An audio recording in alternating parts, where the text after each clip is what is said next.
ನಮಸ್ತೆ ವೀಕ್ಷಕರೇ, ಈ ವರ್ಷದ ಎರಡನೆಯ ಹಾಗೂ ಕೊನೆಯ ಚಂದ್ರಗ್ರಹಣ ಇನ್ನೇನು ಹತ್ತಿರ ಬರ್ತಾ ಇದೆ. ಯಾವ ದಿನ ಈ ಚಂದ್ರಗ್ರಹಣ ಸಂಭವಿಸಲಿದೆ ಹಾಗೂ ಈ ಗ್ರಹಣ ಭಾರತದಲ್ಲಿ ಗೋಚಾರ ಆಗ್ತಾ ಇದೆಯಾ ಮತ್ತು ಈ ಗ್ರಹಣದಿಂದ ಯಾವ ರಾಶಿಗೆ ಶುಭ ಫಲ ಇದೆ, ಯಾವ ರಾಶಿಗೆ ಅಶುಭ ಫಲ ಇದೆ ಅನ್ನೋದನ್ನು ತಿಳಿಯೋಣ. ಈ ವಿಡಿಯೋ ನಿಮಗೆ ಇಷ್ಟವಾದರೆ ವಿಡಿಯೋಗೆ ಲೈಕ್ ಮಾಡಿ ಹಾಗೂ ಈ ರೀತಿಯ ಮಾಹಿತಿಯುಕ್ತ ವಿಡಿಯೋಗಾಗಿ ಯೂಟ್ಯೂಬ್ ಚಾನಲ್ನ ಸಬ್ಸ್ಕ್ರೈಬ್ ಮಾಡ್ಕೊಳ್ಳಿ, ಫೇಸ್ಬುಕ್ ಪೇಜನ್ನು ಫಾಲೋ ಮಾಡಿ. 2024ರ ಎರಡನೆಯ ಹಾಗೂ ಕೊನೆಯ ಚಂದ್ರಗ್ರಹಣ ಸೆಪ್ಟೆಂಬರ್ 18, 2024ರಂದು ಸಂಭವಿಸಲಿದೆ. ಆದರೆ ಭಾರತದಲ್ಲಿ ಈ ಚಂದ್ರಗ್ರಹಣ ಗೋಚರಿಸ್ತಾ ಇಲ್ಲ. ಯುರೋಪ್, ಏಷ್ಯಾದ ಬಹುಭಾಗ, ಆಫ್ರಿಕಾ, ಉತ್ತರ ಅಮೆರಿಕ, ದಕ್ಷಿಣ ಅಮೆರಿಕ, ಪೆಸಿಫಿಕ್, ಅಟ್ಲಾಂಟಿಕ್, ಹಿಂದೂ ಮಹಾಸಾಗರ, ಆರ್ಕಿಟಿಕ್ ಮತ್ತು ಅಂಟಾರ್ಟಿಕಾ ಈ ಪ್ರದೇಶಗಳಲ್ಲಿ ಗ್ರಹಣ ವೀಕ್ಷಿಸಲು ಸಾಧ್ಯವಾಗುತ್ತದೆ. ಜ್ಯೋತಿಷಿಗಳ ಪ್ರಕಾರ ಗ್ರಹಣವು ಬೆಳಿಗ್ಗೆ 6:12 ನಿಮಿಷದಿಂದ 10:17 ತನಕ ಇರುತ್ತದೆ ಮತ್ತು 4:05 ಕಾಲ ಇರುತ್ತದೆ. ಧರ್ಮಗಳಲ್ಲಿ ಮಹತ್ವವನ್ನು ಹೊಂದಿರುವ ಕಾರಣಗಳಿಂದಾಗಿ ಈ ಸಮಯದಲ್ಲಿ ಯಾವುದೇ ಶುಭ ಕಾರ್ಯಗಳು ನಡೆಯುವುದಿಲ್ಲ.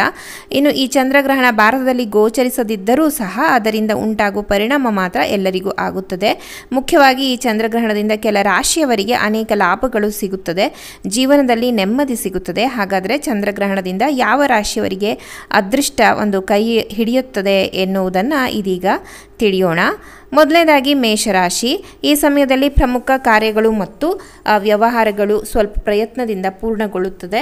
ಆದಾಯ ಮತ್ತು ಆರೋಗ್ಯಕ್ಕೆ ಕೊರತೆ ಇರುವುದಿಲ್ಲ. ಗಣ್ಯರಿಂದ ಮನ್ನಣೆ ಮತ್ತು ಗೌರವವನ್ನು ಪಡೆಯುತ್ತೀರಿ. ಅಧಿಕಾರಿಗಳು ನಿಮಗೆ ವೃತ್ತಿ ಮತ್ತು ಉದ್ಯೋಗಗಳಲ್ಲಿ ಹೊಸ ಜವಾಬ್ದಾರಿಗಳನ್ನು ನೀಡುತ್ತಾರೆ.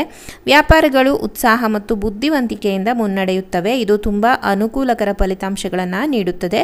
ಸ್ವಂತ ಕಾರ್ಯಗಳನ್ನು ಪೂರ್ಣಗೊಳಿಸಲು ಇದು ಸಕಾಲವಾಗಿದೆ.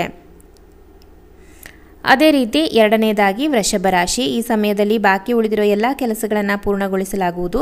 ಬಂಧುಗಳಿಂದ ಶುಭ ವಾರ್ತೆಗಳು ಬರುತ್ತದೆ. ವೃತ್ತಿ ಮತ್ತು ವ್ಯಾಪಾರದಲ್ಲಿ ಸ್ವಲ್ಪ ಪ್ರಗತಿ ಇರುತ್ತದೆ. ಕೆಲಸದ ವಾತಾವರಣವು ಅನುಕೂಲಕರವಾಗಿರುತ್ತದೆ. ಆರೋಗ್ಯ ಚೆನ್ನಾಗಿರುತ್ತದೆ. ವಿದ್ಯಾರ್ಥಿಗಳು ಸುಲಭವಾಗಿ ಯಶಸ್ಸನ್ನು ಸಾಧಿಸುತ್ತಾರೆ.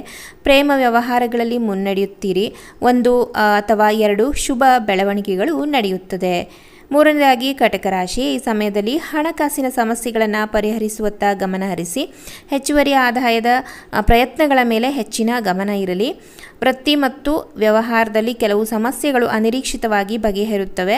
ಆಧ್ಯಾತ್ಮಿಕ ಚಿಂತನೆ ಹೆಚ್ಚುತ್ತದೆ. ಬಾಲ್ಯದ ಸ್ನೇಹಿತರಿಂದ ನಿರೀಕ್ಷಿತ ಬೆಂಬಲ ದೊರೆಯಲಿದೆ. ಕುಟುಂಬದಲ್ಲಿ ಅನುಕೂಲಕರ ವಾತಾವರಣವಿದೆ. ಆರೋಗ್ಯವು ತುಂಬ ಅನುಕೂಲಕರವಾಗಿರುತ್ತದೆ. ಆಕಸ್ಮಿಕವಾಗಿ ಒಳ್ಳೆಯ ಸುದ್ದಿಗಳು ಕೇಳಿಬರುತ್ತವೆ. ಇನ್ನು ನಾಲ್ಕನೆಯದಾಗಿ ಕನ್ಯಾ ರಾಶಿ. ಈ ಸಮಯದಲ್ಲಿ ವಿದೇಶದಲ್ಲಿ ನೆಲೆಸಿರುವ ಮಕ್ಕಳಿಂದ ನಿರೀಕ್ಷಿತ ಮಾಹಿತಿ ದೊರೆಯಲಿದೆ. ಪ್ರಮುಖ ವ್ಯವಹಾರಗಳು ಸಮಯಕ್ಕೆ ಪೂರ್ಣಗೊಳ್ಳುತ್ತವೆ ಮತ್ತು ಯಾವುದೇ ಪ್ರಯತ್ನವು ಯಶಸ್ವಿಯಾಗುತ್ತದೆ. ಕುಟುಂಬದಲ್ಲಿ ಶುಭ ಬೆಳವಣಿಗೆಗಳು ನಡೆಯಲಿದೆ. ಹಣಕಾಸಿನ ವ್ಯವಹಾರಗಳು ಉತ್ತೇಜಕವಾಗಿರುತ್ತದೆ. ಕಾರ್ಯಗಳು ಸಕಾಲದಲ್ಲಿ ಪೂರ್ಣಗೊಳ್ಳುತ್ತವೆ. ವೃತ್ತಿ ಮತ್ತು ಉದ್ಯೋಗಗಳಲ್ಲಿ ಆದ್ಯತೆ ಹೆಚ್ಚಲಿದೆ. ಹಾಗೆಯೇ ತುಲಾ ರಾಶಿ. ವ್ಯಾಪಾರಗಳು ತೃಪ್ತಿಕರವಾಗಿ ಮುನ್ನಡೆಯುತ್ತದೆ. ಆರೋಗ್ಯ ಮತ್ತು ಆದಾಯದ ಮೇಲೆ ಯಾವುದೇ ಪರಿಣಾಮ ಬೀರುವುದಿಲ್ಲ. ವಿದ್ಯಾರ್ಥಿಗಳು ನಿರೀಕ್ಷಿತ ಪ್ರಗತಿ ಸಾಧಿಸುತ್ತಾರೆ. ಪ್ರೇಮ ವ್ಯವಹಾರಗಳು ಸಂತೋಷದಿಂದ ಇರುತ್ತದೆ. ಯೋಜಿತ ಕೆಲಸಗಳು ಯೋಜಿತ ರೀತಿಯಲ್ಲಿ ಪೂರ್ಣಗೊಳ್ಳುತ್ತವೆ. ಹಣಕಾಸಿನ ಸಮಸ್ಯೆಗಳ ಒತ್ತಡವು ಬಹಳವಾಗಿ ಕಡಿಮೆಯಾಗುತ್ತದೆ. ಆದಾಯ ಹೆಚ್ಚಿಸುವ ಪ್ರಯತ್ನ ಮುಂದುವರಿಯಲಿದೆ. ಧನುರಾಶಿ. ಈ ಸಮಯದಲ್ಲಿ ವೃತ್ತಿ ಮತ್ತು ವ್ಯಾಪಾರದಲ್ಲಿ ನಷ್ಟ ಕಡಿಮೆಯಾಗುವ ಸಾಧ್ಯತೆ ಇದೆ. ಬರಬೇಕಾದ ಹಣ ಸಕಾಲದಲ್ಲಿ ಸಿಗುವ ಸಾಧ್ಯತೆ ಇದೆ. ಪ್ರಮುಖ ಕಾರ್ಯಗಳು ತ್ವರಿತವಾಗಿ ಪೂರ್ಣಗೊಳ್ಳಲಿದೆ. ಸಂಬಂಧಿಕರ ಆಗಮನದಿಂದ ಮನೆಯಲ್ಲಿ ಹಬ್ಬದ ವಾತಾವರಣ ನಿರ್ಮಾಣವಾಗುತ್ತದೆ. ನಿರುದ್ಯೋಗಿಗಳಿಗೆ ಉತ್ತಮ ಆಫರ್ ದೊರೆಯಲಿದೆ. ದೂರದ ಸಂಬಂಧಿಗಳ ಮೂಲಕ ಉತ್ತಮ ವೈವಾಹಿಕ ಸಂಬಂಧ ಏರ್ಪಡುತ್ತದೆ. ವಿದ್ಯಾರ್ಥಿಗಳು ಸ್ವಲ್ಪ ಪ್ರಯತ್ನದಿಂದ ಬಯಸಿದ ಯಶಸ್ಸನ್ನು ಸಾಧಿಸುತ್ತಾರೆ. ಉದ್ಯೋಗ ಬದಲಾವಣೆಯ ಪ್ರಯತ್ನಗಳು ಯಶಸ್ವಿಯಾಗುತ್ತದೆ. ವೀಕ್ಷಕರೇ, ಈ ಮಾಹಿತಿಯನ್ನು ಆದಷ್ಟು ಜನರಿಗೆ ಶೇರ್ ಮಾಡಿ. ಹಾಗೆ ಮುಂದಿನ ವಿಡಿಯೋಗಾಗಿ ಪೇಜನ್ನು ಫಾಲೋ ಮಾಡಿ ಮತ್ತು ಯೂಟ್ಯೂಬ್ ಚಾನಲ್ನ ಸಬ್ಸ್ಕ್ರೈಬ್ ಮಾಡಿಕೊಳ್ಳಿ. ಧನ್ಯವಾದಗಳು.